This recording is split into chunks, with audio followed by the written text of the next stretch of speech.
Ladies and gentlemen, my name is Tyler Stevenson, and I just want to welcome you to another amazing, impactful episode of Innovators Impact, where every week we bring a thought leader, an impactful individual, a titan in the industry. And this episode is no different than the others.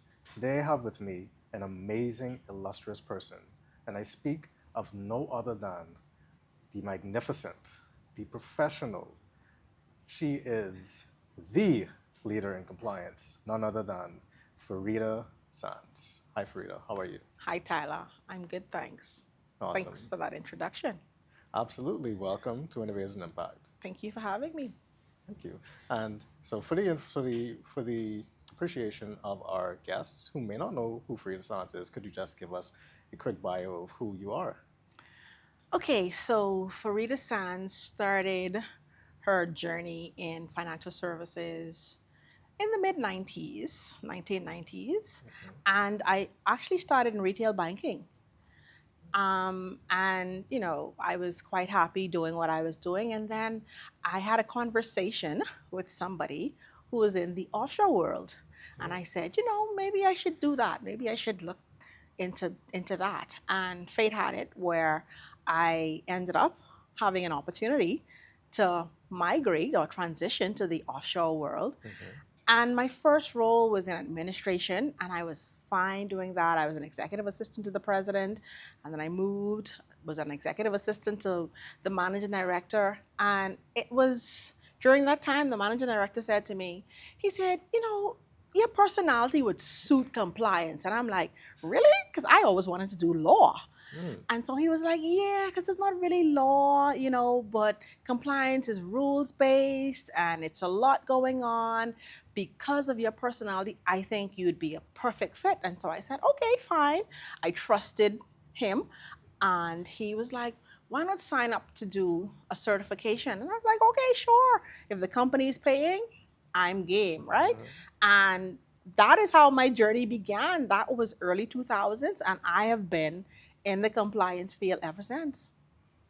Amazing. Amazing. It's so funny how a lot of people would say they never really knew where they would have ended up, but somehow you always find your way. Yeah, And from legal, I mean, they're related, right? So you went straight from legal to compliance. yeah. And like you said, ever since you've been, most say, a thought leader in the space. Yeah, I've been around since the early 2000s, which makes me one of the, early, persons in the space. Going back to that, it was around 2000 when the Bahamas was blacklisted and compliance really became a big deal, Right. right, for the country. And so to start in the early 2000s was really at the initial onset and takeoff of compliance. So I've been around for a while. I love it. I enjoy what I do. And this is why I'm still here.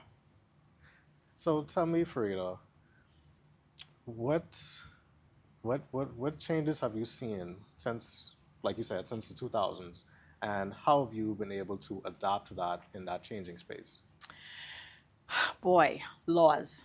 That has been the biggest change because the minute you get accustomed to a law, not only in the Bahamas, but in other countries, it changes, right? Yeah. It's like, okay, I'm learning what this says. And then another country releases a law that you also have to abide by, right? Especially if you're dealing in financial services with the US dollar. So the government of the US, they control their own dollar. So it's like, okay, I'm just getting this. And then there's something else. So the constant changes in law and regulation and policies, it has been, I would say, a lot for any one person to keep up with. But because you're in that space, you have to be adaptable. You can't become a dinosaur. You have to be agile in your movements. You have to be well read. You have to be able to move on a dime because it's law today and it's no longer law tomorrow, right? So you have to be able to interweave and change. And that's not something that's easily done with persons in financial services because money is money, right? And we've Right. been handling it for the same way for a very long time. But as it relates to changes, I would say regulation. Regulation change very frequently.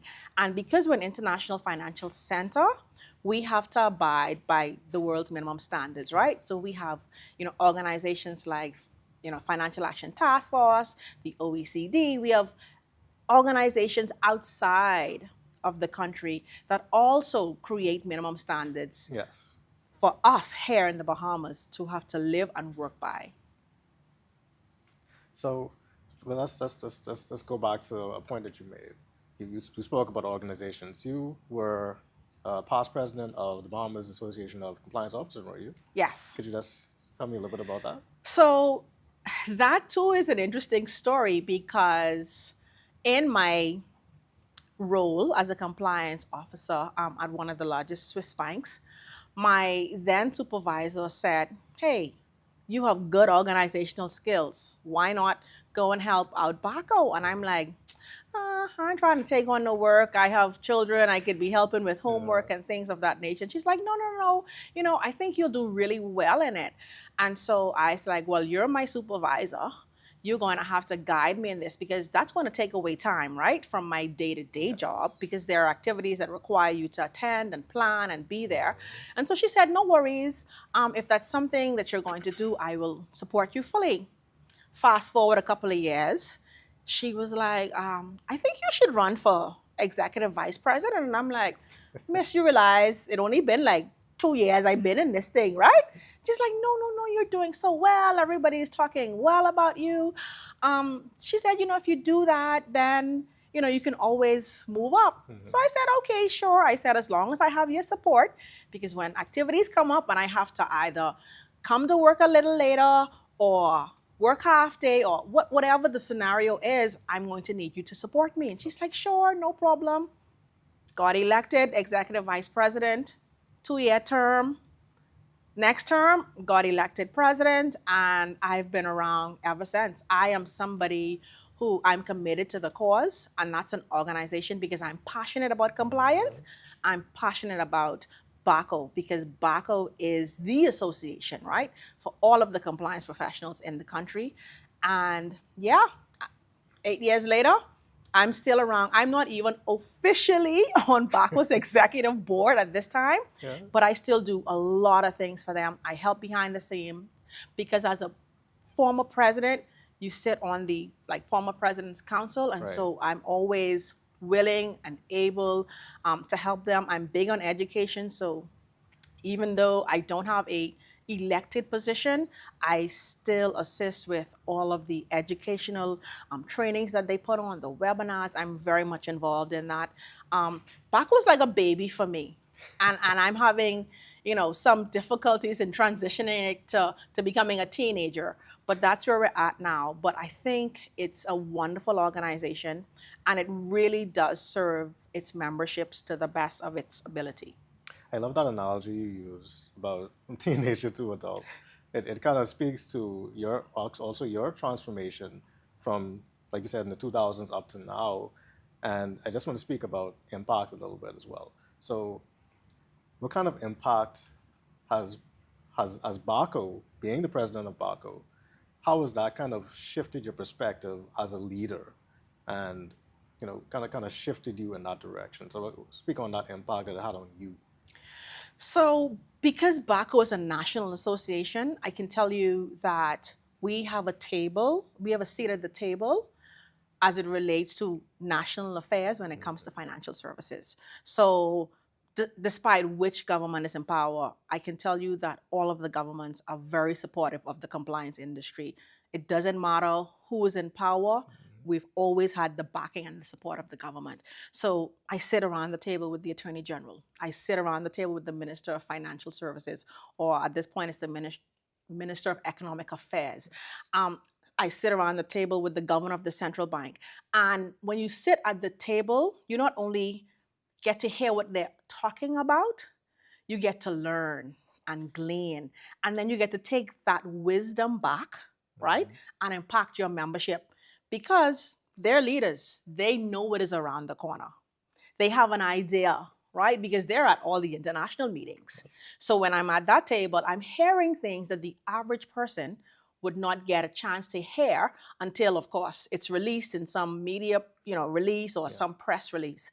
It enables me to serve my compliance community with wisdom because I have some foreknowledge, right? It also enables me to serve them with compassion because I sit around a table and I can hear, if we don't do this, this is a possibility for the country, right? So that role has impacted me significantly because I get to interact with national leaders, and their impact on me has been significant because in turn I have impacted Baco's community, which is their membership.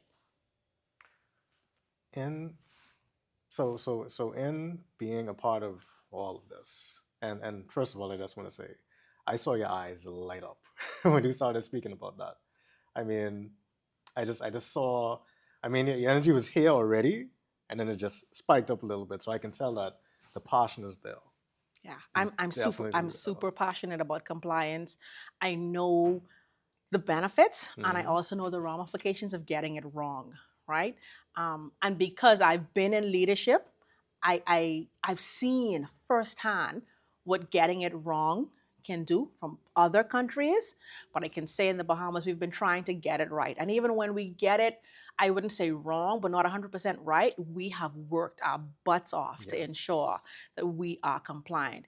Anywhere I go in my global travels, people can tell you, and they say all the time, OMG, the Bahamas is super compliant with their international obligations. And that makes me proud because I've put in the work, right? I'm around the Yes. table trying to get resolution, trying to find resolve, trying to find answers, you know. And yeah, it's really something that I enjoy. At Lifestyles Digital Media Group, we specialize in creating compelling corporate content that enhances your internal and external communication efforts. Our clients come from a cross-section of industries such as banking and finance, healthcare, insurance, and many more. At Lifestyles Digital Media Group, excellence is the standard. Our highly skilled and passionate team knows how to produce content that will resonate with your audience and significantly boost engagement rates. Let us help you tell your story, connect with your audience, and achieve your business goals. The team here at Lifestyles Digital Media Group would love to help you get seen, be heard, and make an impact. Have you seen, or rather, how have you been able to bridge that gap when it comes to young professionals and trying to get into the compliance space? How have you been able to kind of bridge that gap? Have you found that there's maybe not so much a disconnect, for lack of a better word, but have you seen that there's a gap that has to be bridged between that generation and the young professionals? There is a gap that needs to be bridged. And one of the things that I have been pioneering from the back is mentorship. I do it in my personal capacity, and Baco has also started a mentorship program where the senior professionals mentor junior professionals, right? The senior ones we're not going to be on the scene for forever. Yeah. But we want to make sure that the foundation of what compliance is and has become over the years is strong. So mentorship, that's the one thing that bridges the gap. You need someone who has already traveled that road to tell you, watch out for that pitfall. There's a curve, that's a blind spot, Yes. right? And mentorship is how we are bridging the gap. And because I am a teacher, right? My students also know that outside of just the knowledge, the raw knowledge, that I'm open to mentorship. So I still have students that I've taught from 2016 in my phone, and anytime they have a question, they pop up in my WhatsApp. Hey, Miss Sands, how you doing? Can you tell me this? Or can you give me your advice on that? And I remain open because I'm passionate about it. I don't want it to die, right? I want when I go off the scene, it be said of me that she left a legacy worth holding on to. I just want to touch on one point. We spoke about reaching out, about spreading the information that is why compliance is important. What kind of, besides the mentorship, we spoke about that, are there any other tools, maybe, besides, you said the talks, the mentorship, outside of that, maybe in the technological realm, how are you able to reach many people at the same time in this space, in the technology space? So being a part of BACO has allowed me to be a part of the wider Caribbean Regional Compliance Association, right?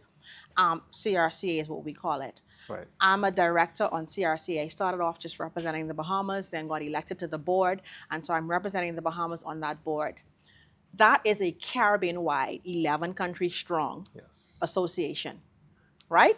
So in terms of reaching out, we have the power to reach persons around the entire Caribbean. And I'm talking about from, we're in the north in the Bahamas, Trinidad is a member in the south, right? We have English-speaking countries, we have Dutch-speaking countries, we have French-speaking countries, all of that in the CRCA.